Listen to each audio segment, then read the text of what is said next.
Ink-a-dink, ink-a-dink, ink-a-dink, ink-a-dink, ink-a-dink, ink-a-dink, ink-a-dink, ink-a-dink, ink-a-dink. Wow!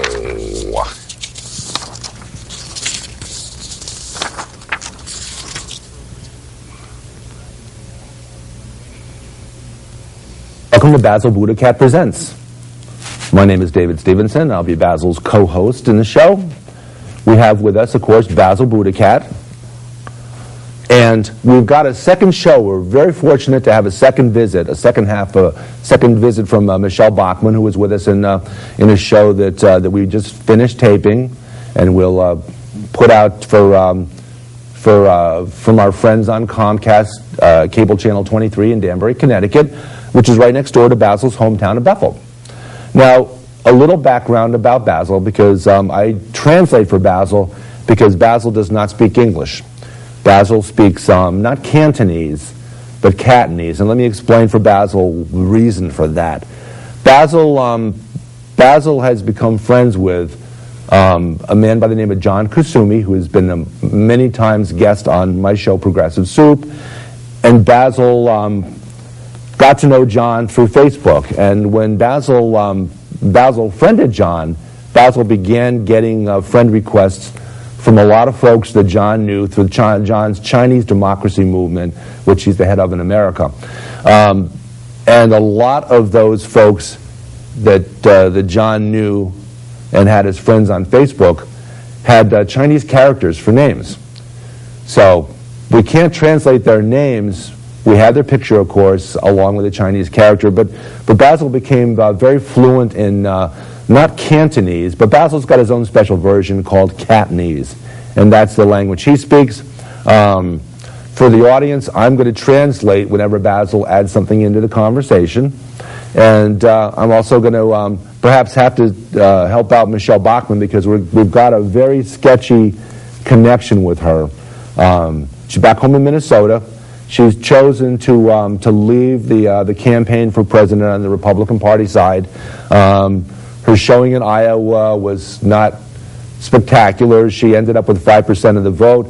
But I think it bears noting again, like we did in the first show, that that's actually reflective of, on the first go-round, she had considerably more than the 5% people who stood for her in the different caucuses. In Iowa, you go to your caucus and you line up with your first choice for candidate.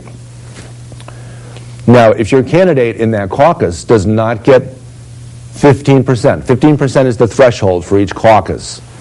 If you do not have 15% representation within the caucus room, then your caucus goers have two options. One is to go to another candidate of their choice and add to their group, or to go to basically go home because your vote won't count if you don't have 15% for your candidate. And we determined during the first show from not just Michele but from friends of ours in Iowa. We got a call in from a gentleman named Jerry in Dubuque, and also from Phil, who I know is Phil in Iowa from 2004. I met Phil in 2004. Because he was helping out and working for a mutual friend of ours, Howard Dean in Iowa, in the Democratic Party caucus out there. Now, apparently, there's a lot of caucuses where Michele Bachmann got 7, 8, 9%, and those caucus goers didn't have an opportunity to have their voices heard for her in the final analysis, and had to either scatter and go to another candidate, or to just leave the caucus. And this is normal politicking. This is normal wholesale politicking, retail politicking in Iowa.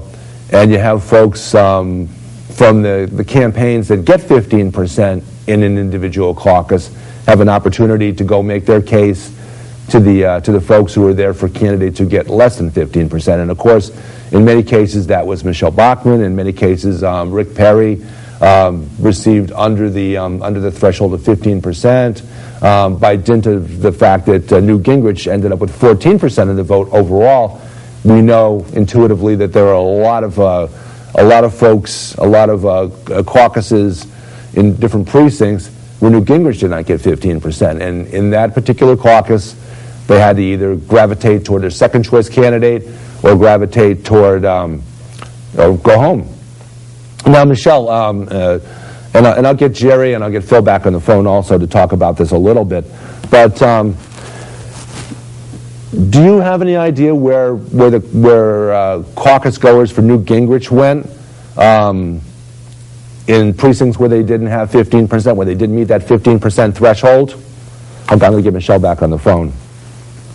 Yes, yeah. Did you hear my question over the air, Michele? Where did do you know of where caucus goers for Newt Gingrich tended to gravitate in precincts where they did not reach that 15% threshold? I guess I can say it on television. She says they went to hell. I know you're being a little bit facetious when you say that, but yeah, I understand that you and Newt had some difficulty with one another along the way. Newt, he's a pretty rough character. He is viewed by many folks in the evangelical and the Baptist community as being not worthy of their support simply because of Newt's 3 marriages. Rubs them the wrong way a little bit. The fact that Newt was having an affair with his third wife while his second wife was dying of cancer in the hospital. Some things like that. Newt has been for various health care proposals that rub candidates and rub caucus goers the wrong way. He's been on what they perceive as being the liberal side of some issues. Newt, as we know, received his group received $1.6 million. Michele, you want to add something into that? Okay, hold on. Yeah, yeah. She wants to make sure we point out that Newt's group got a contract with Fannie Mae while Fannie Mae was, let's just say, messing up quite a bit in their mortgage market antics. And Newt was advising them and getting paid to the tune of $1.6 million for advising them while all this was going on. And certainly, I guess, yeah, I understand your point, Michele. If Newt recognized, and he should have recognized, what was going on, then he should have made a point of that. He should have, rather than being part of that nonsense, should have been blowing the whistle. He should have been a whistleblower on what was going on at Fannie Mae rather than advising them. Now, whether he was advising them and what direction he was advising them in, we'll have to make it. It's important to know, Michele, that whatever direction Newt was advising them in, we don't know.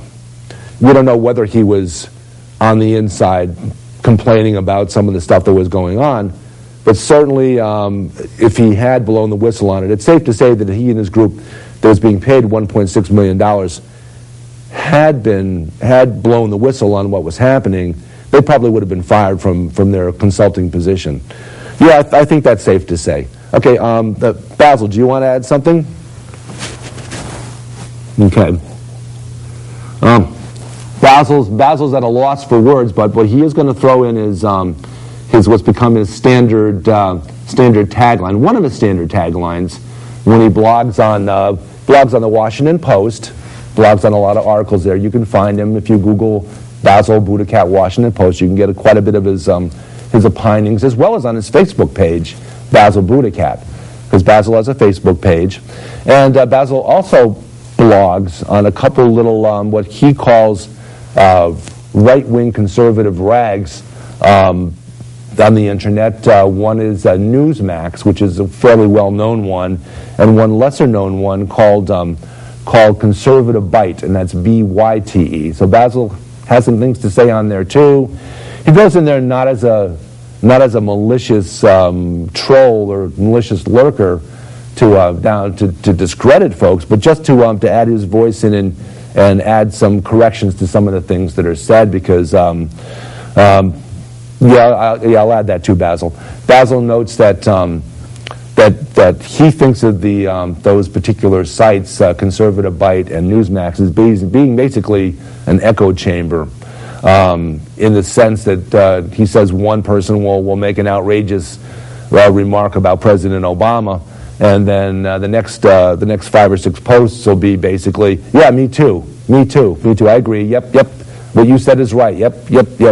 And Basil goes in, and Basil obviously has a different point of view, and he likes to get that point of view across, and not in a malicious way, but he likes to correct inaccuracies. He likes to point out some claims which are incorrect in his opinion, some claims that facts prove to be incorrect. Basil claims to be, and I'm not sure whether he should, but he claims to be the originator of the line which has become very popular amongst pretty much every group now. The line, "You're entitled to your opinion." I hope I get them. Correct me if I don't get this right, Basil. I think I have it right. Everyone's entitled to their opinion, but people are not entitled to their own set of facts. Did I get that? Okay. Yep. Good. Okay. Thanks, Basil. Well, I want to get back a little bit about Basil himself. And you can find Basil on Facebook. Basil's got a Facebook page, and he's got about 350 friends. And as he found along the way, when he friended my guest from Progressive Soup, my multiple-time guest, John Kasumi, who's head of the China Support Network, Basil friended John. And as soon as he did that, he began getting friend requests from a lot of folks that John knows, as Facebookers want to do. They'll introduce you to friends of a friend and see if you want to expand your friend group. And Basil got a lot of requests from and accepted quite a few of them, according to his intuitive sense about whether he should or shouldn't. He friended a lot of folks that whose names are in Chinese characters on Facebook. So Basil had some difficulty pronouncing their names. Now, Basil doesn't speak English, so Basil and I, up until that point, in fact, communicate telepathically, and that's, as he and I both feel, not inconsistent at all with the fact that that both of us consider ourselves devout Christians. We believe Jesus Christ to be our Lord and Savior. The teachings of Jesus are very, very a good lesson for everyone to live by. And in fact, Basil notes, okay, I'm going to make a point of that, Basil. I know you want me to say that. Basil notes that really, in fact, all 3 major religions, and in fact also Basil has a lot of friends who are atheists or agnostics. And Basil thinks it's important to note that the other 2 major religions, Islam and Judaism, are very similar to Christianity in the sense that they promote positive interaction, positive behavior, treating individuals as you would have them treat you, which is one of the precepts of the Old Testament in the Bible, and it's carried through to the New Testament by Jesus, who was a rabbi, who was Jewish, and of course in Hebrew, rabbi means teacher, and Jesus during his life was considered a teacher. I guess it's safe to say that when Jesus was put to death, and soon before then, his followers had his close followers, the 12 disciples, had come to view him as being God's voice on earth, the Son of God, the Son of Man, and had began thinking about the notion of branching off from Judaism and forming their own individuality, their own form of branch of Judaism, and they wanted to call it Christianity because they acknowledged Jesus to be Christ, to be the Son of God. Anyway, so Basil, that's enough about what your beliefs are. But Michele, again, back to the Iowa caucuses. Where did there were obviously quite a few. Oh, okay. Hold on. Oh, hold on. Yeah, we've got actually Who is this? Oh, it's Phil calling in again. Phil, hold on a second, because I just posed a question to Michele Bachmann, and I want to give her an opportunity to discuss it a little bit. Now, Michele, did you keep track? First of all, did you, knowing that there would be caucuses in which your supporters would not meet that 15% threshold, did you give any indication to your followers, to your caucus goers, on what you would like them to do in those precincts where their votes would either have to go somewhere else or where their votes wouldn't count at all? Okay, hold on, Phil. Michele. Okay, I got to get Michele on the other line. Hold on. I'm going to put the phone down for a second, Phil. I'll be right back with you. Hold on. Okay. Okay, Michele, did you have a response to that?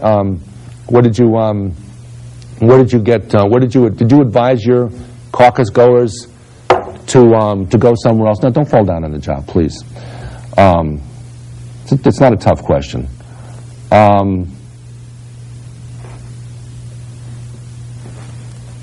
Hold on. I'm going to try to give Michele a little backing here, because it's important. Okay, hold on. Okay, hold on. Okay, there. Let's slide Basil over a tiny bit. Okay. Michele, did you give any advice to your caucus goers as far as what to do in precincts if they were in a precinct where you did not achieve that 15% threshold? Because in fact, you know, if she ended up with 5% of the caucus votes, she got all of her votes in the precincts where she met that 15% threshold. But there obviously were a lot of other caucus goers who chose her as their candidate and were not allowed to actually be counted because they didn't reach that 15% threshold. So I think you'd have to say, Michele, would you consider that maybe if you got 5% of the votes in the final analysis, you probably had closer to 10 in the first go round, 10% of the caucus goers who went there to support you. Yeah, she thinks it's more like 12%, but 10, 12%, I think, is a safe number to say. Now, what happens? This is a question that I'll pose to you and to Basil, because it's a tough one, I think. The folks that ended up with now Mitt Romney and Rick Santorum ended up with around 25% in the final analysis, and Ron Paul ended up with 21%. So I think it's safe to say that they probably reached the 15% threshold probably in most of the caucuses that were attended. They probably got their 15% most everywhere. Now, if your caucus goers, Michele, were not allowed to stand with you because they didn't meet that 15% threshold, and likewise Rick Perry, who ended up with, I believe, 8%, or as has been noted, probably about $150 for each vote he got in terms of money spent campaigning. And Newt Gingrich, with 14%, obviously didn't meet the 15% threshold in a number of caucuses, and he probably spent, I think it's been noted, about $178 per vote that he actually ended up with in the final analysis. Who gained? Which of those three candidates gained votes from your folks who didn't meet the 15% in the caucus, or Rick Perry's votes that didn't meet the 15% threshold? Where do you think they went to? Okay, she thinks that in fact most of them probably went to Rick Santorum because he's the candidate that most closely approximates her beliefs and probably most approximates. Now, she's not going to speak for Rick Perry. This is her opinion, not speaking for the Rick Perry campaign, because Rick is still in the race. He's gone on to South Carolina to continue there. But she thinks most of her folks that decided to stay in probably went to Rick Santorum. So he probably gained some. Do you think any of your caucus goers went to Mitt Romney? She thinks that some of her caucus goers probably went to Mitt Romney because Romney's folks in each caucus had the opportunity after the first go round to speak to the groups that didn't reach the 15% threshold, and probably made some promises,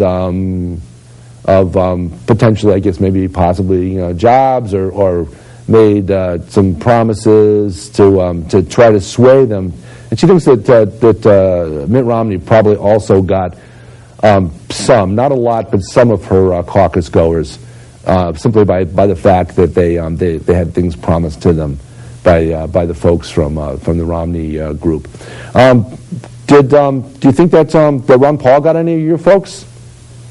She says she doesn't think so because she saw the ads out in Iowa, and the ads in Iowa, of course, there were two sets of ads that were most striking.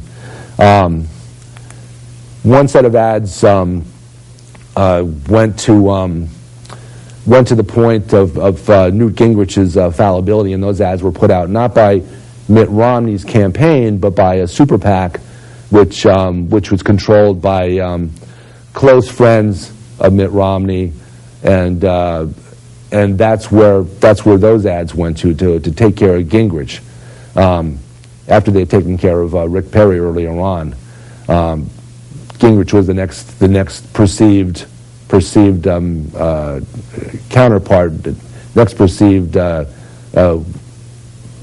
wall in the way of Perry's road to the nomination. But there was also, I heard a lot about them, Michelle. There were quite a few ads also that ran against Ron Paul, and made note of some claims that Ron Paul has that some of his supporters had put out some rather disturbing things about black people, and about race riots and things of that nature, and those weren't proven. There was no fingerprints of Ron Paul on those postings, those bloggings, those writings. But I guess if you throw enough mud at somebody, some of it's obviously going to stick. So Michelle feels that very few people went from her campaign over to Ron Paul because Ron's a little different. Okay, Michelle, I'm going to check off now because I've got Phil on hold waiting. Hold on. Okay, Phil. Now I think it's, we're just discussing with Michelle, as I think you heard, the notion that Ron Paul had a lot of negative ads run against him in Iowa, with a lot of very clear claims that Ron Paul has a background of racism. Now, did you see any of those ads? Yeah, Phil says he saw quite a few of those ads. Phil, what do you think of those? Did you buy into any of those ads? Phil said no. Phil said the ads are. Go ahead, Phil. Phil's saying that the ads were absolutely ridiculous. He thinks the ads were, for the most part, run by Mitt Romney's group. Because, okay, yep, I got you. See, Romney saw Ron Paul as being somebody in the way, that somebody whose supporters he may not get in the final analysis anyway, and perhaps doesn't care whether he gets the Ron Paul supporters anyway, because Ron Paul supporters, although a fairly substantial block of Americans, 21% in Iowa. We'll see what happens in New Hampshire. In New Hampshire, the polling, he's running around 18% at this point, which is second place behind Mitt Romney in the daily tracking poll in New Hampshire. So we'll see what happens there over the weekend and into next week. But Phil's telling me that he thinks that absolutely it was a lot said about nothing with Ron Paul. They don't like Ron Paul for a number of. Phil, go ahead, Phil. You want to tell our audience, have us tell our audience what your thoughts are as far as why Republicans don't like Ron Paul. Now, what do you mean by Republicans? Okay, the Republican. He says there's essentially two groups that are most disenchanted with Ron Paul. One is the what he calls establishment Republicans, and the other group is what he calls what Phil refers to as neoconservatives. And why is that, Phil? Okay, yeah. Phil's telling me that Ron Paul's stance on the military is what bothers that part of the Republican Party the most. The part that's most closely tied with the military, with folks that make their money by building planes, jets, bombs, weaponry systems. People like GE, for example, who create Boeing and other companies well, I guess you can say that, Phil. I guess you can say that on television. Okay, he says folks that suck at the teat of the federal government and get quite a bit of money for building weaponry systems that quite often don't work, that are outdated by the time that they're completed, but that make shareholders and CEOs and executives within General Electric and Boeing and some of these other companies, McDonnell Douglas, they make them an awful lot of money. They're the ones that are, as Phil says, they're the ones that are most out to get rid of Ron Paul at all costs. Well, we'll see what happens in New Hampshire. Anything else you want to add, Phil? Okay. Yeah. Phil says that he still wishes Howard Dean were president, even though he's quite fond of Barack Obama in a lot of respects.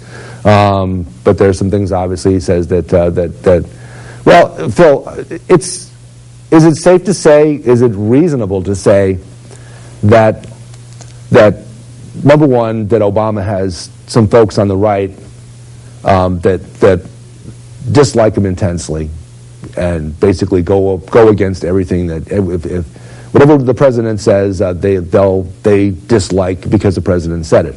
Okay. Now, there's also some folks on the some groups within the Democratic Party that are angry with President Obama about things like extending, making it possible not for himself but for future presidents to overturn habeas corpus and disallow habeas corpus and arrest Americans without charging them with anything, for continuing the war in Iraq, which he did wind down according to schedule, but some other things and basically, I guess philosophically, a lot of Democrats are upset that Obama did not use the bully pulpit to promote progressive causes. Now, Phil, I'm not sure if I can buy that. And I'm going to ask Basil to weigh in on this, because Basil, I know, has posted a lot of blogs on the Washington Post, Newsmax, and Conservative Bite about this. And again, you can look up Basil, his Facebook page, Basil BuddhaCat. You can find him by Googling Basil BuddhaCat, Newsmax, Basil BuddhaCat, Conservative Bite. Basil Buddha. Okay, Basil, we're going to have to come back and address that on the next show because we're winding down now. But and Phil, thank you very much for calling in. Michelle, thanks very much for joining us. And this has been Basil BuddhaCat Presents. I'm David Stevenson, Basil's co-host. We have Basil BuddhaCat, the host of the show. And thank you to our guest, Michele Bachmann. Thanks very much. And enjoy your day. Bye. What? Okay. That's his other tagline. We wanted to end the show with that. Good night.